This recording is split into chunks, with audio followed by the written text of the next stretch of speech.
I'm about to go dancing. Daytime outdoor dancing is one of my favorite things in the world. Dancing is one of my favorite things in the world, even though I never danced until my 30s.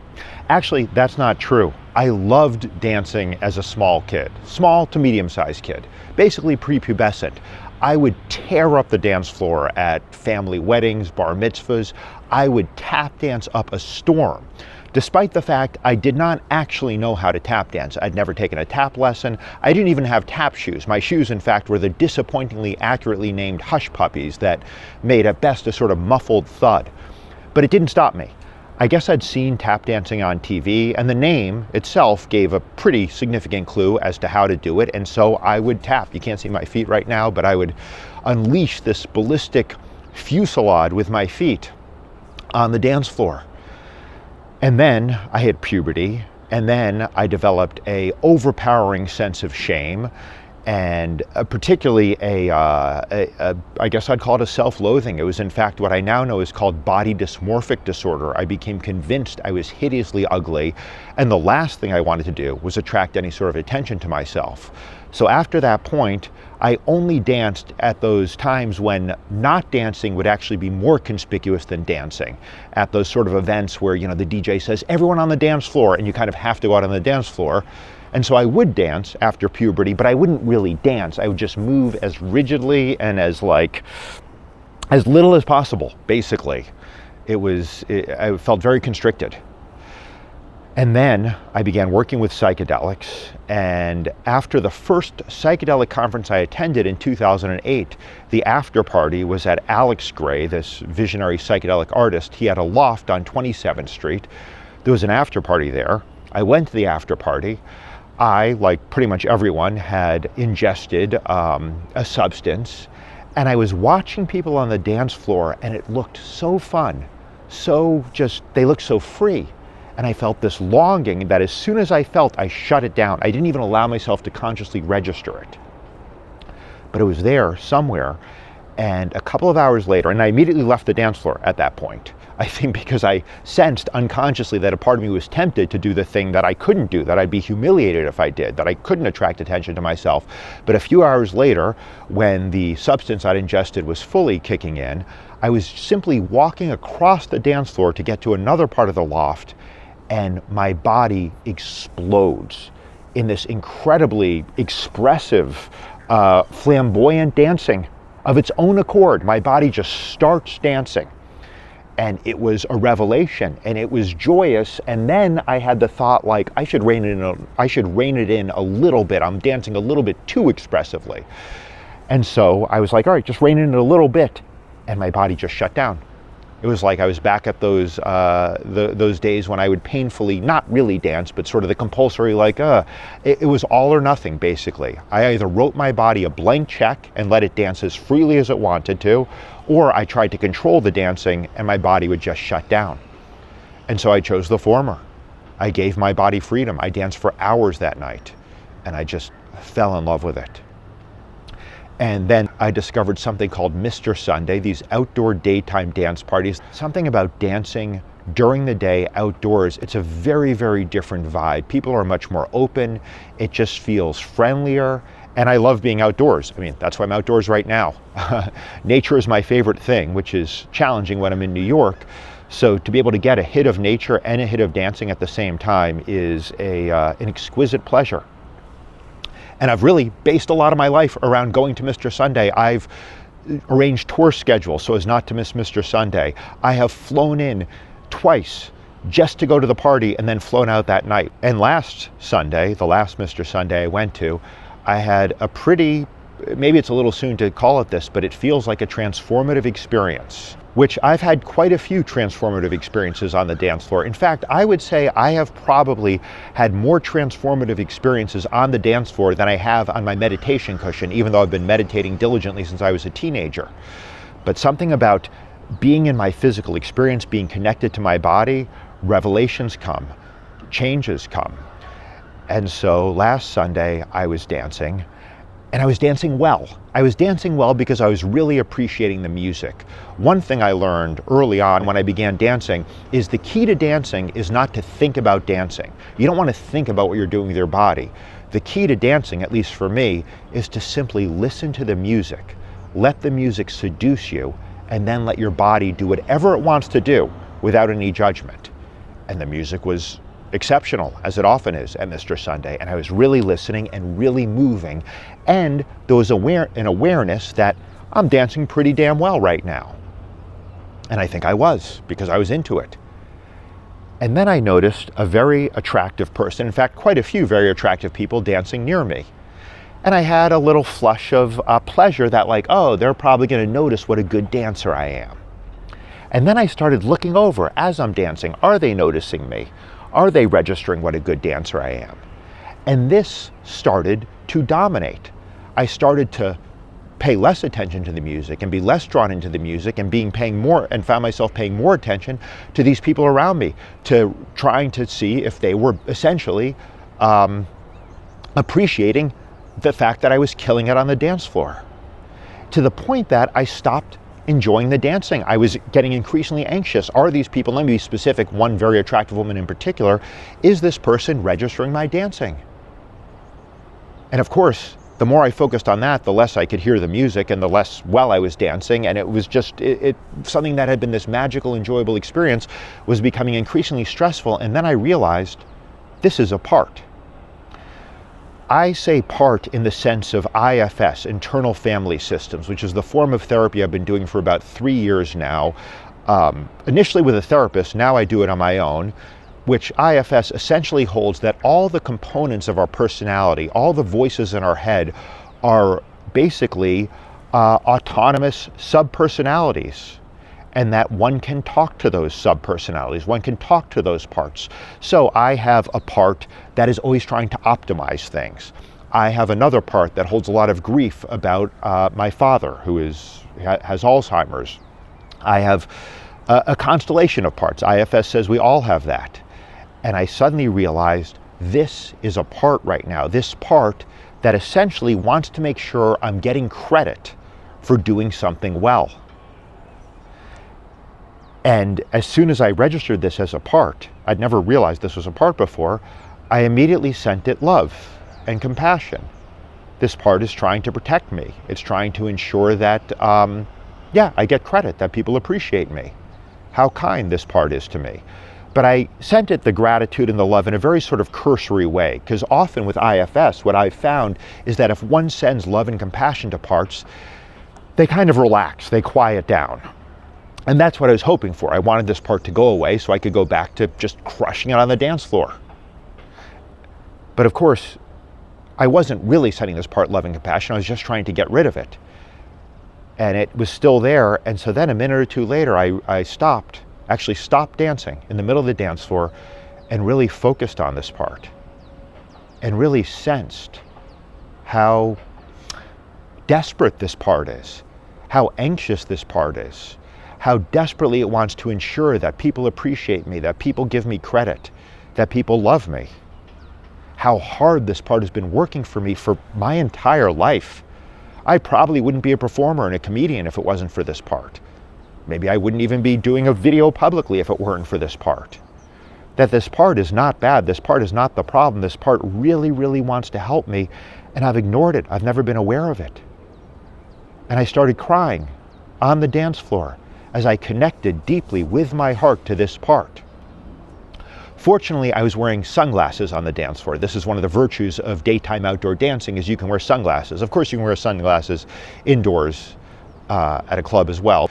But outdoors, it's just prudent eye protection, but it also, because this is far from the first time I've found myself crying on a dance floor, it also allows you to cry with impunity. The music, the volume of the music covers up any sounds of sobbing, and the sunglasses, I mean, maybe people can spot a few stray tears below the horizon of the sunglasses, the edge of them, but basically no one's noticing that I'm crying, but I am crying. I'm sobbing as I'm sensing how long this part has been working for me in obscurity without any appreciation, and then sensing what is underneath this part. Why does this part have to work so hard to make sure I'm loved and appreciated? Well, because I don't love and appreciate myself. Because I judge myself very harshly a lot of the time. Because I feel so deeply insecure that I need other people to appreciate me. Essentially, I need other people to give me the love and appreciation and validation that I can't give myself.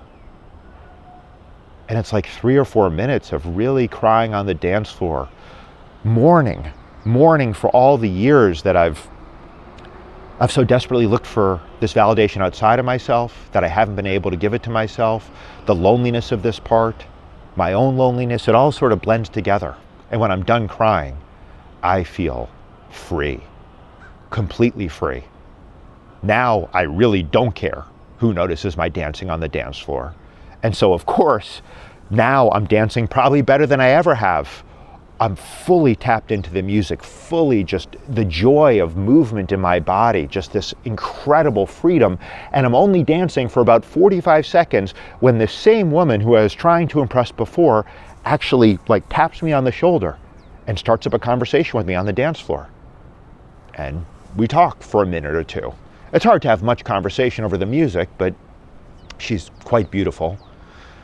But I realize I'm not really feeling an attraction in my body towards her, in my heart. So I chat for a minute or two, then I go back to dancing. But I'm only dancing another minute or so before another woman approaches me, and another woman. And let me state, this is not typical for me. And I realize what's happened is by letting go of this need for validation, by sending that part love and compassion and appreciation that wants to make sure I get validated and noticed, that part has kind of had its needs met from me. So it's relaxing a little bit. And so I don't care. I'm not looking for that love and validation from other people. And because I'm not looking for it, I think at some level people can sense that. They can sense my freedom. They can sense this sort of self-contained self-love, I would say, that I'm feeling in a way I've maybe never felt before on the dance floor. There is one woman who is, quite beautiful. And she just starts talking to me. And she asked me what my name is. I'm Adam. What's your name? Emily. And then she's like, and where are you from? And I'm like, I start to answer, and then I realize I have no interest in having this sort of inane, superficial conversation. So instead of answering her, I just say, let me ask you something. Why are you talking to me right now? And she's clearly taken aback, kind of giggles a bit, and then says, do you want the honest answer? Of course I do. I mean, what's the point otherwise? Well, 2 reasons, she says. First of all, I think you're hot. And honestly, I blush. I'm sure I blushed. I mean, of course, who doesn't like to hear that? It's not something I've heard often in my life. As I mentioned, I used to have body dysmorphic disorder. I no longer have that at all. But yeah, it's a flattering thing. And I say to her, wow, I'm flattered, and you're beautiful, I say to her truthfully. And what's the second reason, I say? And she says, I thought you might have drugs. And this I'm even more flattered by, because I know what she means, because this has happened probably a couple of dozen times over the years I've been dancing, where people assume I'm on drugs. And drugs, in this context, meaning essentially what are performance-enhancing drugs for dancing, which MDMA and cocaine is really what people mean in that scenario, neither of which I do. But I know what she means because I'm dancing so freely and expressively. She assumes I'm on one of these drugs, but I'm not. And so I say to her, well, I'm sorry to disappoint you, but I don't have drugs. And I hesitate a moment before I say what I'm about to say. And I have a girlfriend, I say. Oh, she says, well, all right, have a good night. I still get a thrill out of saying that I have a girlfriend. It's a novel thing for me, even though I've had a girlfriend now for 2.5 years. But before that, I hadn't had someone who I unambiguously, unambivalently considered. I mean, there were people I might have called my girlfriend, but I wasn't completely just in love, in a true, deep, committed relationship for 19 years prior to this one, which is another story involving OCD and a lot of other things. But I do have a girlfriend who I love very much. But she's on the West Coast, and we've talked about the fact that we're free to do what we want to do in terms of connecting with other people. And perhaps If I had felt a genuine attraction to any of these other women, maybe I would have done something. I'm not sure. And when I leave Mr. Sunday that night, as I'm walking to the subway, I call my girlfriend and I tell her. I tell her the whole story. I tell her about connecting to this part, this feeling of freedom, and getting all this attention from women. And she says, she has a Greek accent. She says, "Can I tell you something?" Which is what she always says when she's going to make a statement or an admission that she considers vulnerable in some way or potentially triggering. And I always say the same thing. I say, "Of course." She says, "This makes me more attracted to you. Knowing that your currency is higher with other women, it does make me more attracted to you. Of course, it also makes me jealous and triggered. But I want you to know that if you do want to do something, you're free." And I say, "Yeah, no, I know that. But I'm in love with you. I'm not feeling any tremendous pull towards anyone else. Maybe that will change at some point for either of us. But right now, I don't want to put my energy, my resources into anything but what we have." And she says, "Same." And so that was, 1 week ago. I'm about to go back to Mr. Sunday. But what's happened since then, the transformation that's been so remarkable, is this. I think most people who know me would say I'm a nice person, whatever that means. Considerate, compassionate, generally polite. But I'm not in my head. Because in my head, I'm often very judgmental of people. Judgmental of friends sometimes, but also just strangers, random people on the street. I can make harsh judgments about the way people look, the things they're doing, their tattoos, their clothing, them using a word wrong. There's this a voice in my head that persistently judges other people negatively, and of course judges me negatively, and judges me negatively for judging other people. This voice tells me that, other people may think you're a good person, but deep down, you know you're a piece of shit because you have all these negative judgments about other people. But those negative judgments have stopped over the last week. In fact, instead of that, I feel this general sense of love and appreciation towards people I know, but especially people I don't know.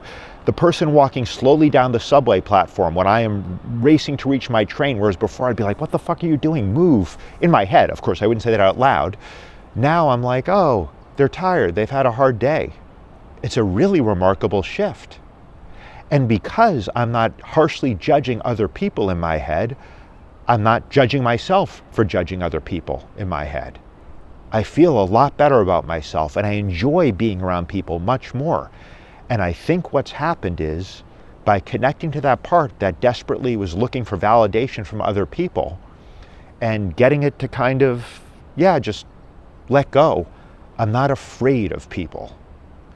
This is what I've realized, and what I'm realizing is, because I was looking for that validation, there was a fear that people wouldn't validate me, they wouldn't appreciate me the way I needed them to appreciate me to make up for the fact that I couldn't appreciate myself. And because I had that sort of basic fear of people, I judged them as a way to feel better about myself. It's like, well, I may be a piece of shit, but look at this person's lame tattoo.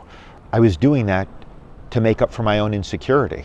And I don't want to say I'm free from insecurity. That certainly isn't the case. But there's a degree of self-appreciation and self-love that I've not felt before. It's a huge shift. And this wouldn't have happened if it weren't for the dance floor. So, it's time for me to head now to get to Mr. Sunday. And I wonder what I will learn on the dance floor today. Maybe nothing. But if you don't dance, dance. It's a fundamental, basic capability you have in a human form to move your body to music for no other purpose than the inherent joy in it. So that's what I'm going to do now.